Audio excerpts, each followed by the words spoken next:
2024년 3월 8일 금요일 미 노동통계청이 발표한 2월 고용 보고서에서 미국 실업률이 상승했다고 발표했습니다.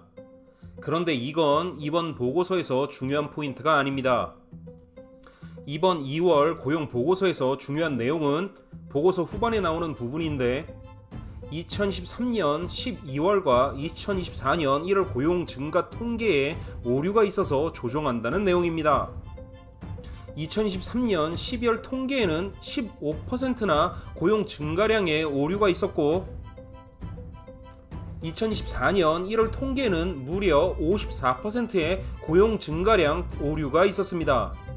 15%라는 오류도 받아들이기 힘든 판국에 무려 54%의 오류입니다.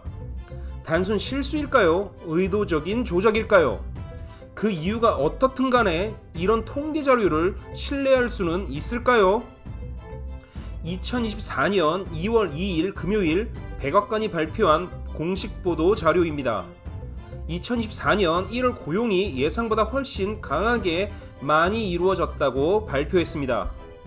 3개월 이동 평균으로 예측을 한 고용 증가량보다 실제 2024년 1월 고용이 훨씬 좋았다는 말인데 미국의 많은 사람들이 미국 경제가 너무 안 좋고 삶이 힘들다고 이야기한 것을 비웃듯이 미국 경제가 튼튼하다는 백악관의 발표였습니다.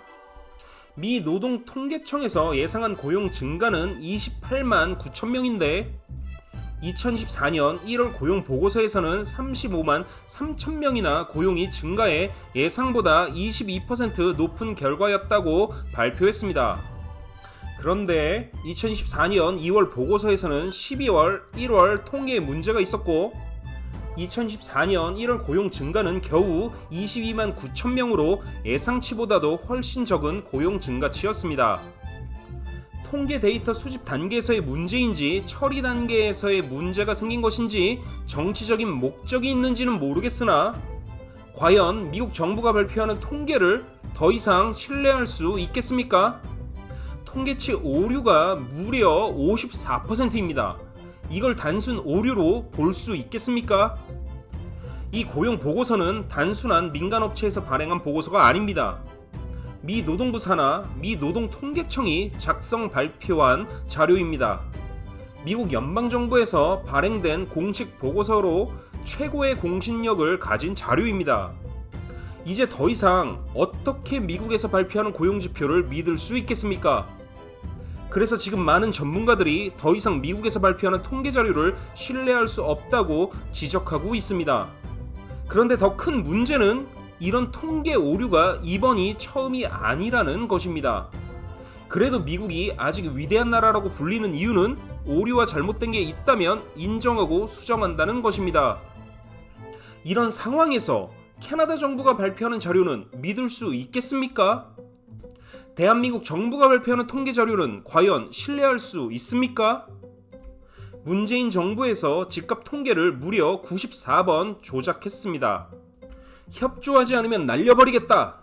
문재인 정부에서조차 일어난 통계 조작이 과연 윤석열 정부하에서는 없다고 자신있게 말할 수 있겠습니까? 원래 통계 자료라는 것이 이런 약점을 가질 수밖에 없습니다. 통계 자료를 수집하는 단계에서 자료가 오염될 수 있고 그 자료를 해석하는 사람에 따라 전혀 다른 결과로 보여집니다. 캐나다 고용시장과 경제가 예상보다 선전하고 있다고 많은 뉴스 매체에서 보도합니다. 과연 캐나다에 살고 계신 교민들 중에 지금 고용시장과 경제가 좋다고 생각하는 사람이 몇 명이나 있습니까?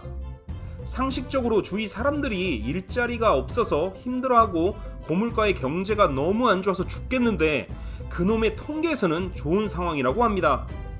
캐나다의 부동산 가격이 오르고 있다.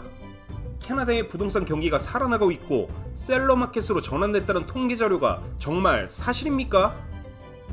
내 삶에서 전혀 그렇게 느끼진 못하는데 전혀 다른 내용의 발표가 있다면 일단 우리는 의심해봐야 합니다. 많은 리얼터, 모기지 브로커들이 드디어 캐나다 부동산 시장에 봄이 왔고 가격과 판매량이 증가하고 있다고 합니다. 금리는 무조건 내릴 것이기 때문에 지금이 아니면 집을 살 수 없을 거라 합니다. 정말 지금이 그런 상황입니까? 정부 발표도 못 믿겠는 이 상황에서 일개 민간업체에서 발표하는 통계 자료는 어떻게 믿을 수 있습니까? 정부의 발표이니 공신력이 있고 뉴스에 나왔기 때문에 믿을 수 있다고 말하는 자들은 노예들 뿐입니다. 권력자들이 말하면 그냥 믿는 현대판 노예들이 주위에 너무나도 많습니다. 주는 대로 받아먹는 노예가 되시겠습니까? 의심하고 스스로 사고하는 시민이 되시겠습니까? 다음 시간에는 캐나다 부동산 시장 정말 어떤 상태인가에 대해 이야기해 보겠습니다.